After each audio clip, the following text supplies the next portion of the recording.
Hello dear एस्पर्स। आज जो concept मैं आपको समझाने वाला हूं ना, अगर ये एक बार आपके दिमाग में बैठ गया तो इस चैप्टर का कंफ्यूजन हमेशा के लिए खत्म हो जाएगा। कभी सोचा है आपने कि सोना यानी गोल्ड इतना शांत, इतना नॉन रिएक्टिव क्यों है कि हम उसे ज्वेलरी की तरह पहनते हैं, और वहीं दूसरी तरफ सोडियम, उसमें इतनी आग है कि हवा में आते ही जल जाता है। ऐसा क्यों है? इनके बिहेवियर में इतना डिफरेंस क्यों है? और मैं जानता हूं इस चैप्टर में स्टूडेंट्स को सबसे ज्यादा प्रॉब्लम कहाँ होती है। सर, इतने सारे रिएक्शंस हैं, इतने एक्सेप्शंस हैं, कैसे याद रखें? यही सवाल आता है ना मन में। डोंट वरी, आज इस सेशन के एंड तक आपको मेटल्स और नॉन मेटल्स का हर एक कॉन्सेप्ट बिल्कुल क्रिस्टल क्लियर हो जाएगा। ये मेरा आपसे प्रॉमिस है। तो चलिए एक नज़र डालते हैं हमारे आज के रोड मैप पर।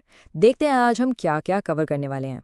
सबसे पहले हम मेटल्स की पहचान से शुरू करेंगे, उनकी फिजिकल प्रॉपर्टीज़, फिर उनका केमिकल बिहेवियर, उसके बाद उनका रिएक्टिविटी लीडर बोर्ड, फिर हम मेटल और नॉन मेटल के बॉन्ड को समझेंगे, उसके बाद ज़मीन से मेटल निकालने का प्रोसेस यानी मेटलर्जी, और आखिर में करोजन और उससे बचने के तरीके।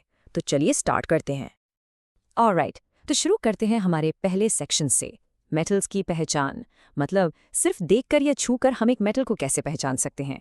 ये बिल्कुल बेसिक है, आसान है, लेकिन आगे के कॉन्सेप्ट्स के लिए ये एक बहुत ही इंपॉर्टेंट फाउंडेशन है।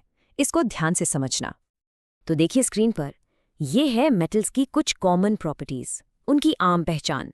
पहला है लस्टर, यानी उनकी सरफेस, उनकी सतह चमकती है, शाइनिंग होती है। फिर है मैलिएबिलिटी। इसका क्या मतलब है? इसका मतलब है कि आप उन्हें हथौड़े से पीट पीट कर पतली शीट्स में बदल सकते हो, बिल्कुल वैसे जैसे मिठाई के ऊपर चांदी का वर्क लगा होता है। अगला है डक्टिलिटी, यानी उन्हें खींचकर पतली तार यानी वायर्स बना सकते हैं। सिंपल। फिर ये हीट और इलेक्ट्रिसिटी के बहुत अच्छे कंडक्टर्स होते हैं, इसीलिए तो हमारे कुकिंग पैन्स और इलेक्ट्रिक वायर्स मेटल से बनते हैं, राइट?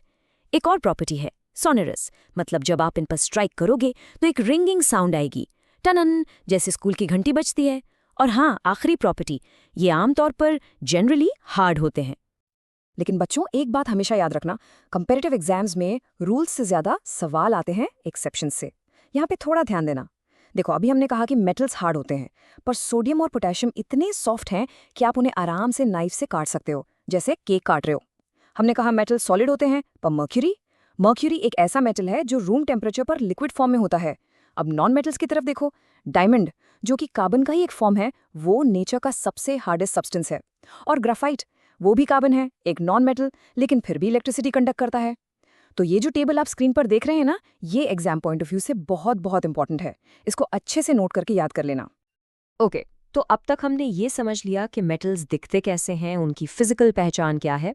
चलिए अब आगे बढ़ते हैं और उनके मिजाज को समझते हैं, यानी उनके केमिकल टेम्परामेंट को। अब हम देखेंगे कि मेटल्स अपने आसपास की चीज़ों से, जैसे हवा, पानी, एसिड्स, इन सब से कैसे रिएक्ट करते हैं। तो सबसे पहले देखते हैं रिएक्शन विथ एयर, यानी ऑक्सीजन के साथ। एक सिंपल सा रूल है, metal plus oxygen gives metal oxide. Simple. लेकिन सभी मेटल्स एक जैसा रिएक्ट नहीं करते, बिल्कुल नहीं। सोडियम और पोटेशियम, इनका रिएक्शन तो इतना जोरदार, इतना वायलेंट होता है कि जैसे ही ये खुली हवा में आते हैं, आग पकड़ लेते हैं। इसीलिए तो इनको बचाने के लिए हम केरोसिन ऑयल में डुबो कर रखते हैं।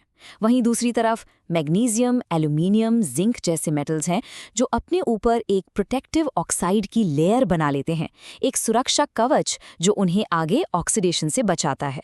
और फिर आते हैं हमारे सबसे शांत मेटल्स, सोना और चांदी, यानी गोल्ड और सिल्वर। वो ऑक्सीजन से रिएक्ट ही नहीं करते, तभी तो उनकी चमक सालों साल बिल्कुल नई जैसी रहती है। चलिए अब पानी के साथ इनका रिश्ता देखते हैं। यहाँ भी सारा खेल रिएक्टिविटी का ही है। सोडियम और पोटेशियम, ये ठंडे पानी के साथ भी इतना वायलेंट रिएक्शन करते हैं कि आग लग जाती है, पानी में आग। सोचो जरा। कैल्शियम थोड़ा शांत है, रिएक्ट तो करता है, पर इसके साथ एक इंटरेस्टिंग चीज होती है, ये पानी में तैरने लगता है। It starts floating. पता है क्यों? क्योंकि रिएक्शन से जो हाइड्रोजन गैस निकलती है ना, उसके बबल्स इससे चिपक जाते हैं और इसे ऊपर उठा देते हैं। मैग्नीशियम थोड़ा और नखरे वाला है, ये सिर्फ गर्म पानी से ही रिएक्ट करता है। और आयरन, एल्यूमिनियम, जिंक, इनके नखरे तो और भी बढ़ जाते हैं, ये सिर्फ स्टीम से यानी भाप से रिएक्ट करते हैं। और आखिर में आते हैं हमारे no reaction group, lead, copper, silver, gold. इनको पानी से कोई फर्क नहीं पड़ता। तो अब आपके मन में ये सवाल जरूर आ रहा होगा कि ये कैसे डिसाइड होता है कि कौन सा मेटल ज़्यादा पावरफुल है, कौन सा कम रिएक्टिव है? इसके लिए केमिस्ट्री में हमारे पास एक लीडर बोर्ड है, एक रैंकिंग सिस्टम, जिसे हम कहते हैं रिएक्टिविटी सीरीज। और ये सीरीज ही डिसाइड करती है कि केमिकल रिएक्शंस का किंग कौन होगा। तो ये रहा वो लीडर बोर्ड जिसके बारे में मैं बात कर रहा था। स्क्रीन पर ध्यान से देखिए, इस लैडर में जो सबसे ऊपर है यानी पोटेशियम, वो सबसे पावरफुल, सबसे ज्यादा रिएक्टिव मेटल है। और जैसे जैसे हम इस लैडर में नीचे आते जाते हैं, इनकी ताकत, इनकी रिएक्टिविटी कम होती जाती है। और सबसे नीचे कौन है? सोना यानी गोल्ड, सबसे कम रिएक्टिव। बच्चों, ये सीरीज आपके लिए आगे के सारे कॉन्सेप्ट्स को समझने के लिए एक मास्टर की तरह काम करेगी। इसको जरूर याद कर लेना, बहुत इंपॉर्टेंट है। इसी रिएक्टिविटी सीरीज का एक आसान सा एप्लीकेशन है डिस्प्लेसमेंट रिएक्शन। नाम से मत डरना, बहुत सिंपल है। इसको एक क्लासरूम एनालॉजी से समझो। मान लो क्लास में एक बहुत ताकतवर स्टूडेंट है, मेटल ए, और एक कमजोर स्टूडेंट है, मेटल बी, जो आराम से अपनी बेंच पर बैठा है। अब क्या होगा? ताकतवर स्टूडेंट आएगा, कमजोर स्टूडेंट को उसकी बेंच से उठाएगा और खुद वहां बैठ जाएगा। बिल्कुल यही चीज यहां होती है। एक ज्यादा रिएक्टिव मेटल एक कम रिएक्टिव मेटल को उसके सॉल्ट सोल्यूशन से डिस्प्लेस कर देता है, यानी उसकी जगह ले लेता है। सिंपल है ना? ठीक है, अभी तक तो हमने मेटल्स की आपस की रेस देखी। अब देखते हैं कि जब एक मेटल और एक नॉन मेटल सामने सामने आते हैं तब क्या होता है। ये एक दोस्ती की कहानी जैसा है, जहां एक हमेशा देने के लिए तैयार है और दूसरा लेने के लिए, और इससे बनता है एक बहुत ही मजबूत रिश्ता, एक स्ट्रॉन्ग बॉन्ड। देखिए, सिंपल सी बात है, हर एलिमेंट स्टेबल होना चाहता है, उसको अपना आउटर शेल कंप्लीट करना होता है। अब मेटल्स के पास क्या है? उनके पास एक्स्ट्रा इलेक्ट्रॉन्स होते हैं, तो वो सोचते हैं चलो इन इलेक्ट्रॉन्स को दे देते हैं, लूज कर देते हैं। और जैसे ही वो इलेक्ट्रॉन देते हैं, वो बन जाते हैं पॉजिटिव आयन, जिसे हम कहते हैं कैटायन। दूसरी तरफ नॉन मेटल्स हैं, जिनको इलेक्ट्रॉन्स की कमी है, उन्हें ज़रूरत है, तो वो इन इलेक्ट्रॉन्स को ले लेते हैं, गेन कर लेते हैं और बन जाते हैं नेगेटिव आयन यानी एनायन। तो ये जो इलेक्ट्रॉन का पूरा ट्रांसफर हुआ ना, मेटल से नॉन मेटल तक, ये लेने और देने का जो रिश्ता बना, इसी से बनता है एक बहुत ही स्ट्रॉन्ग बॉन्ड, जिसे हम कहते हैं आयोनिक बॉन्ड। और इसी स्ट्रॉन्ग बॉन्ड की वजह से इन आयोनिक कंपाउंड्स की प्रॉपर्टीज भी बहुत खास होती हैं। देखो, ये सॉलिड होते हैं, हार्ड भी होते हैं, पर ब्रिटल होते हैं। मतलब अगर आप इन पर प्रेशर डालोगे तो ये कांच की तरह टूट जाएंगे। इनका मेल्टिंग और बॉइलिंग पॉइंट बहुत हाई होता है। क्यों? क्योंकि इनके बीच का बॉन्ड इतना स्ट्रॉन्ग है कि उसे तोड़ने के लिए बहुत ज़्यादा एनर्जी, बहुत ज़्यादा हीट देनी पड़ती है। ये पानी में तो आराम से घुल जाते हैं, बट पेट्रोल या केरोसिन जैसे सॉल्वेंट्स में नहीं घुलते। और सबसे इंपॉर्टेंट प्रॉपर्टी जिससे हमेशा क्वेश्चन बनता है, ध्यान से सुनना, ये सॉलिड स्टेट में इलेक्ट्रिसिटी कंडक्ट नहीं करते, बिल्कुल नहीं। लेकिन जैसे ही आप इनको पिघला दो, यानी मॉल्टन स्टेट में ले आओ या पानी में घोल दो, तब इनके आयन्स मूव करने के लिए फ्री हो जाते हैं और तब ये इलेक्ट्रिसिटी कंडक्ट करते हैं। ये पॉइंट याद रखना। तो ठीक है, हमने मेटल्स के बारे में इतना कुछ जान लिया, लेकिन सोचो, ये सारे यूजफुल मेटल्स आते कहाँ से हैं? ऑब्वियसली ये हमें ज़मीन के नीचे से मिलते हैं, रॉक्स की फॉर्म में। तो अब हम उस प्रैक्टिकल प्रोसेस को समझेंगे जिससे हम ज़मीन से इन पत्थरों को निकालकर उसे एक प्योर शाइनी मेटल बनाते हैं।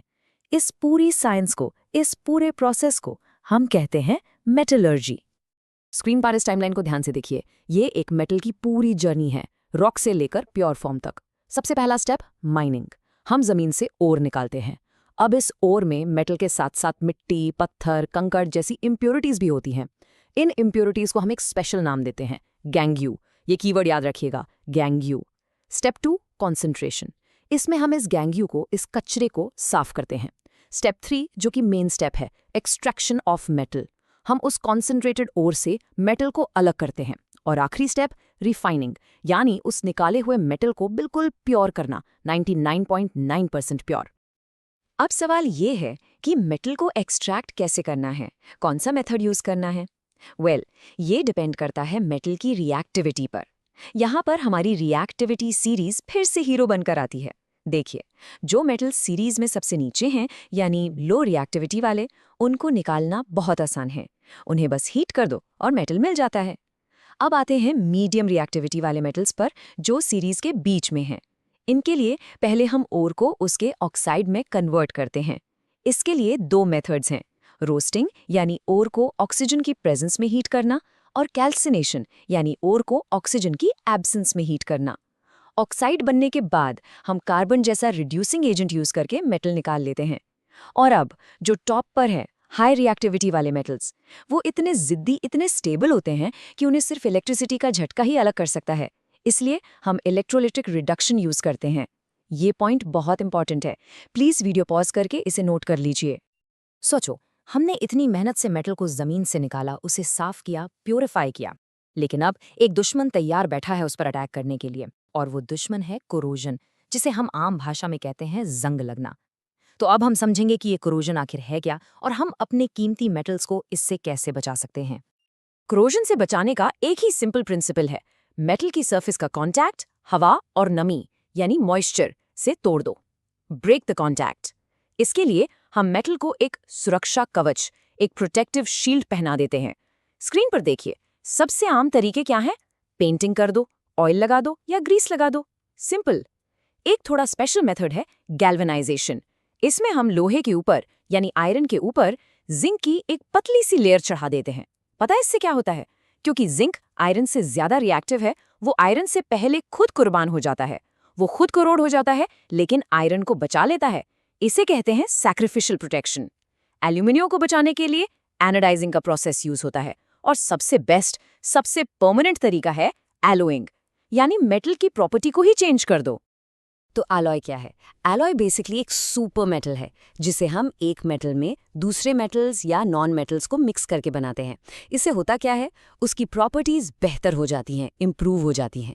जैसे आपके घर में जो स्टेनलेस स्टील के बर्तन हैं, वो सिर्फ आयरन नहीं है, वो आयरन, निकल और क्रोमियम का एलॉय है, इसीलिए तो उसमें जंग नहीं लगता। ब्रास यानी पीतल, ब्रॉन्ज यानी कांसा, सोल्डर जिससे वेल्डिंग होती है, ये सभी एलॉयज हैं जो हम अपनी डेली लाइफ में देखते हैं।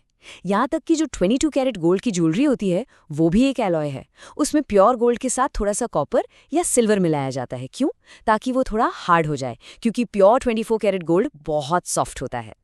चलिए, क्लास खत्म करने से पहले एक बार क्विकली रिवाइज कर लेते हैं कि आज हमने क्या क्या सीखा। पॉइंट नंबर 1, मेटल्स की फिजिकल प्रॉपर्टीज होती हैं, लेकिन एग्जाम्स के लिए एक्सेप्शन सबसे ज्यादा इंपॉर्टेंट है। पॉइंट 2, रिएक्टिविटी सीरीज वो लीडर बोर्ड है जो सारे केमिकल रिएक्शंस को गवर्न करती है, कंट्रोल करती है। पॉइंट 3, मेटल्स और नॉन मेटल्स इलेक्ट्रॉन के ट्रांसफर से एक स्ट्रॉन्ग आयोनिक बॉन्ड बनाते हैं। पॉइंट 4, मेटल को एक्सट्रैक्ट करने का मेथड उसकी रिएक्टिविटी पर डिपेंड करता है, हाई, मीडियम या लो। और आखिरी पॉइंट 5, करोजन से बचने का एक बेहतरीन और परमानेंट सोल्यूशन है एलॉइंग। बस ये 5 पॉइंट्स याद रखिए। इस चैप्टर से कोई भी क्वेश्चन आएगा आप आराम से सॉल्व कर लेंगे। और जाते जाते एक अमेजिंग फैक्ट सुनिए। देखिए, मेटलर्जी कोई नई चीज नहीं है। ये कोट देखिए, दिल्ली में जो आयरन पिलर है ना, कुतुब मीनार के पास, सोचिए वो 1600 साल से भी ज्यादा पुराना है। आज तक खुले आसमान के नीचे खड़ा है, बारिश, धूप, सर्दी, गर्मी सब कुछ सहता है, लेकिन उस पर आज तक जंग नहीं लगा है। This is a living testament, हमारी एंशिएंट इंडियन मेटलर्जिकल स्किल का एक जिंदा सबूत है, एक चमत्कार है। ये दिखाता है कि नॉलेज और प्रैक्टिस से इंसान क्या कुछ अचीव कर सकता है। तो इसी पॉजिटिव और इंस्पायरिंग नोट के साथ मैं आपसे यही कहूँगा कि हमेशा क्यूरियोसिटी के साथ सीखते रहिए, अपनी पढ़ाई में कंसिस्टेंसी बनाए रखिए, आप जरूर सक्सेसफुल होंगे। If you find this video helpful, do like, share and subscribe.